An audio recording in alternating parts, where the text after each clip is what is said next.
Before you watch this video, please click the link in the description down below that will take you to the original official video where the music will be included, because I can't include any of the music or audio from this video in my video or I'll get copyright claimed like a dozen others are probably right now, even for just streaming this. So I recommend you watch this video with the audio before we break this whole thing down, because we will be doing it without audio and it is 10 to 100 times better with the audio, because the music Bump of Chicken, an incredible song pick that they chose for this trailer, and just even watching it by yourself for one time, I promise you it will be so much better. And then you can come back here and we can start breaking down all the little things that you may have missed. Alright, you're good? So let's start. So this first scene we're going to look at is something that many of you might have missed, because it is actually a very old reference from the first ever Pokemon games, Pokemon Red and Blue.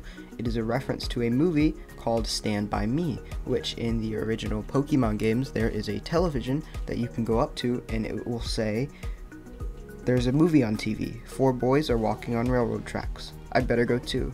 And this scene is in the music video that they designed the scene to be a exact replica of the movie, which is actually a really cool reference that many people probably don't know about.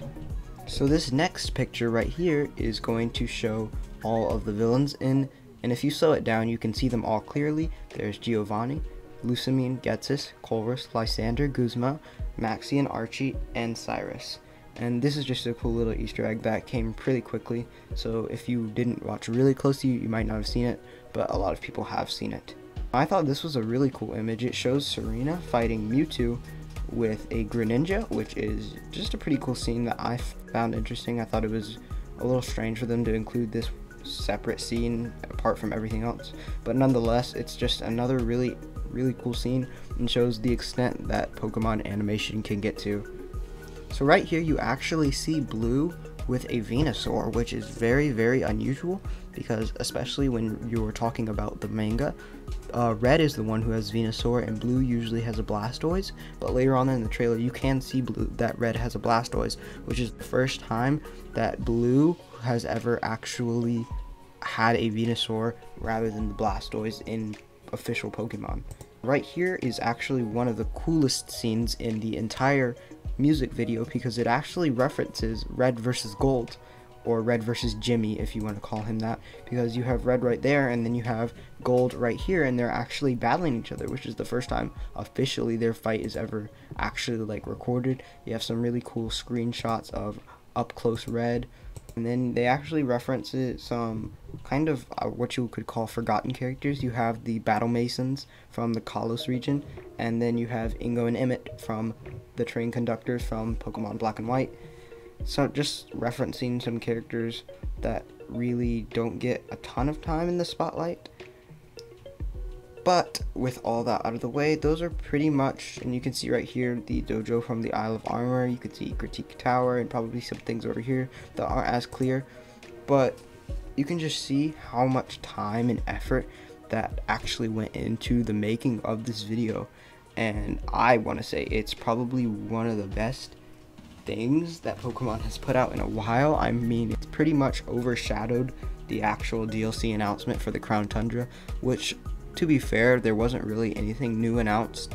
It was just the release date, which is going to be in 3 weeks. But for now, all we have to do is really wait. But with this, I feel like them releasing this shows that they can really appeal to the actual audience sometimes. Like, obviously you have the whole Natdex thing and people being upset with Sword and Shield, but then they release something like this, which really shows that they actually, if you want to call it this, that they still recognize their roots, right? They really do still have a passion for creating things Pokemon. So with that all that out of the way, that is going to be the end of today's analysis video. I have watched this video tens and tens of times over because it is just so incredible. And if you guys enjoyed this analysis breakdown, if you guys learned something new about the video that you might not have seen the first time, make sure to hit that like button and subscribe down below. I will be pumping out as much Pokemon content as I can in the coming weeks, especially with Tundra releasing on October the 22nd. But with all that out of the way, I will see you guys in the next video.